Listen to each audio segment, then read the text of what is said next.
आज बहुत संक्षिप्त में बोधिसत्व का जो मिशन है बताया। इसलिए बहुत बहुत साधुवाद। जो आपका जो बुक लिखा हुआ है शायद वो काफी इन डेप्थ है।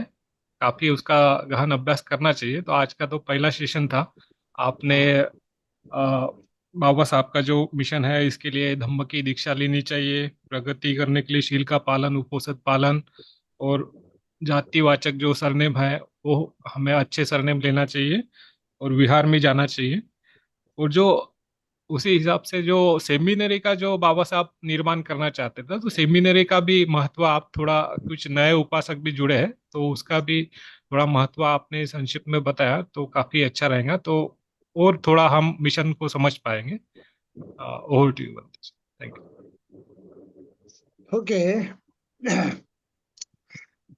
देखिए, बाबा साहब ने भारत के समूचे उद्धार का मार्ग बहुत बारीकी से प्लान किया था।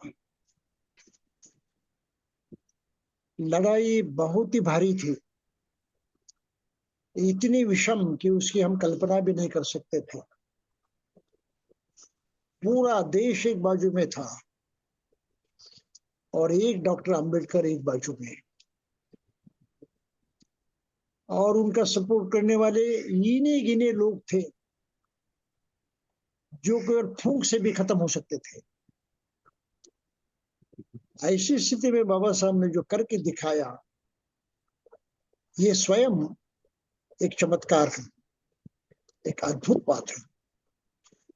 और उन्होंने जो कुछ प्लान किया वो तो उससे भी अद्भुत है। उन्होंने ये सोचा था कि जब तक मनुष्य के मन में परिवर्तन नहीं होगा,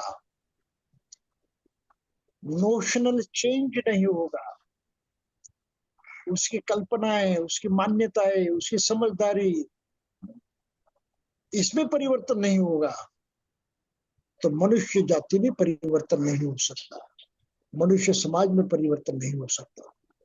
और ये परिवर्तन बशर्ते बुद्ध की शिक्षा के अनुसार होना चाहिए, क्योंकि उसमें पूरा पूरा मनुष्यत्व भरा हुआ है। मनुष्यत्व की गरिमा, उसका बड़प्पन, उसका पूर्णत्व पूरा पूरा बुद्ध की शिक्षा में भरा हुआ है। अरे मनुष्य के लिए इससे और दूसरा आदर्श क्या हो सकता है? मनुष्य के लिए इससे और अधिक बढ़ा उद्देश्य क्या हो सकता है? ध्येय क्या हो सकता है? बिल्कुल नहीं हो सकता है। ये इतना साफ सच होते हुए भी लोगों को समझना मुश्किल है। और इसलिए बाबा साहब ने सोचा था कि हम ऐसे प्रचारकों को निर्माण करें जैसे बुद्ध ने भिक्षुओं को निर्माण किया। सर्व त्याग कर अपना सर्वस्व त्याग करते हुए उन्होंने ऐसे प्रचारक निर्माण किए जो लोगों तक ये सुख की विद्या लेकर पहुंचे। और हम जानते हैं कि लक्ष्य लगभग आधा जग बुद्धमय हो गया। आज की तारीख में भी करोड़ों लोग बुद्ध की उस शिक्षा को अपनाते हैं। और भारत तो बुद्ध की जन्म की भूमि है। बुद्ध भारत में पैदा हुए, भारत में बढ़े, भारत में उन्होंने शिक्षा प्राप्त, बुद्धत्व प्राप्त किया, भारत में उन्होंने शिक्षा दी, भारत में उनका देहांत हुआ। तो बुद्ध भारत की पैदाश है, ये उनकी जन्मभूमि है, कर्म भूमि है। और इस कर्म भूमि के इतने बुरे हालात हो गए हैं, ये तो बिल्कुल ही बुरी बात है। तो ये बदलने चाहिए किसी हालत में।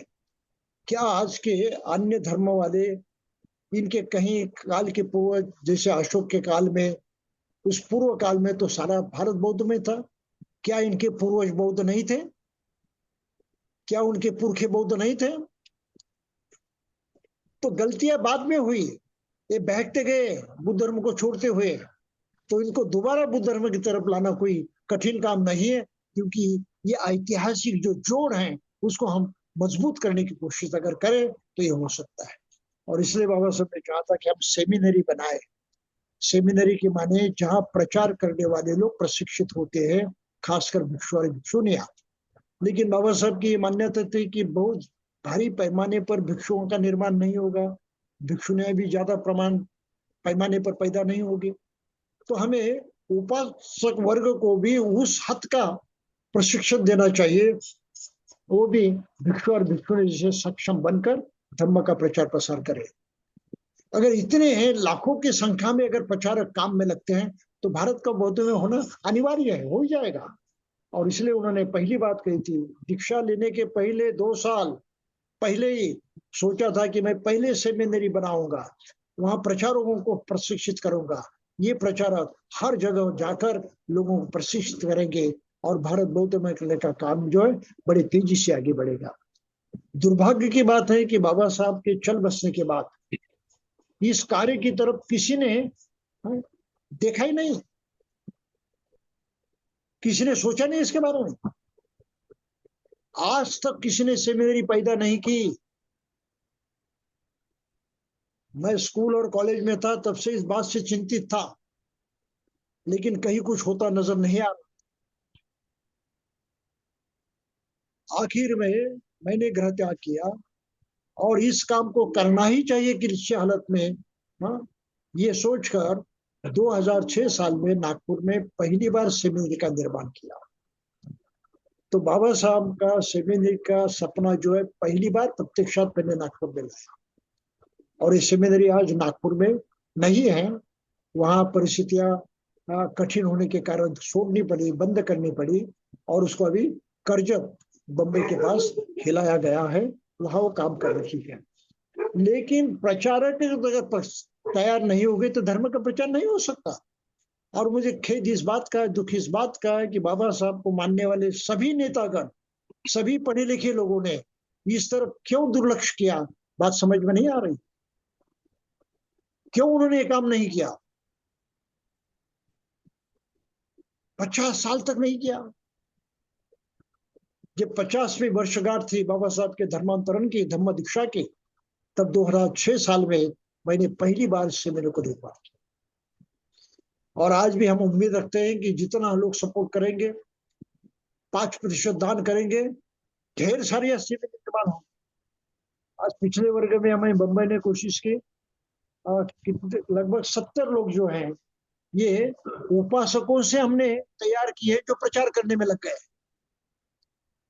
70 people are trained as propagators of the Dhamma and they are now working with the people.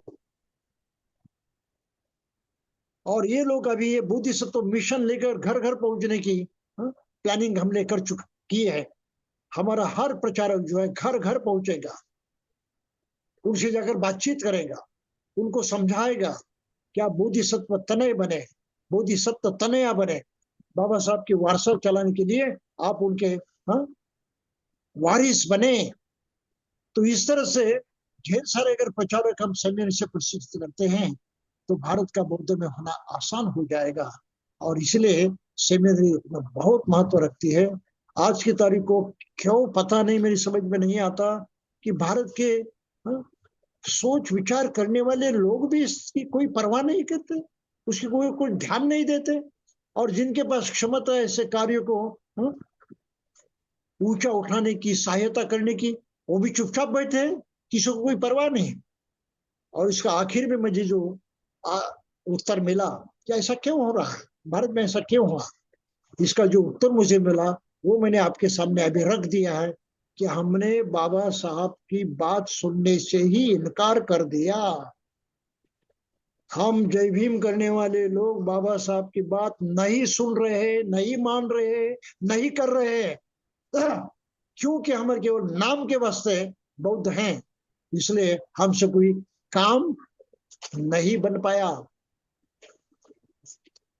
और इसलिए मैंने इस कसौटी को सामने रखा है कि बाबा साहब की इन बातों को सुने बगैर आप वास्तविक बाबा साहब के अनुयायी नहीं हो सकते, अम्बेडकरी नहीं हो सकते और बौद्ध भी नहीं हो सकते।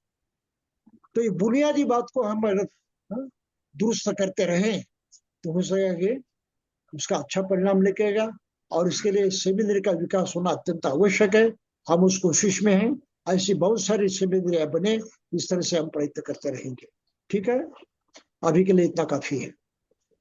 खमामि खमामि इच्छितं पतितं तुयं क्षिपमेव समिज्जतु सर्वे पुरेन्तु चित्तसंकल्पः चन्दो पडरसो यथा मणिज्योतिरसो यथा सभ्यतियो विभज्यन्तु सर्वरोगो विनश्यतु माते भवत्वन्तरायो सुखी दीर्घायुको भव अभिवादनशीली स निशं वृद्धापचायिनो चत्तारो धम्मा वर्धन्ति आयुवन्नो सुखं बलन्ति।